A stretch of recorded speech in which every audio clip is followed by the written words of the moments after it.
Pinakamaaga sa loob ng 2 dekada ang oras ng pag-alis ng imahe ng Jesus Nazareno sa Quirino Grandstand sa Maynila kanina.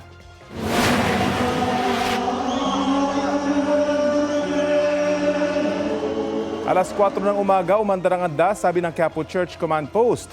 Mistulang dagat ang mga debotong sumunod sa paggalaw nito. Ang ibang deboto lumagpas sa harang ng Philippine Coast Guard. Marami rin nagunang tumakbo para masundan ang andas. Sa tala ng Philippine Red Cross as of 9 a.m., 246 na pasyenteng lumahok sa traslasyon ang nirespondihan nila. 140 ang nagpa-check ng vital signs, 93 ang nakaranas ng pagkahilo, na-sprain o nagkaroon ng maliliit na sugat. 9 ang may malalalim na sugat sa katawan at 4 ang isinugod sa ospital.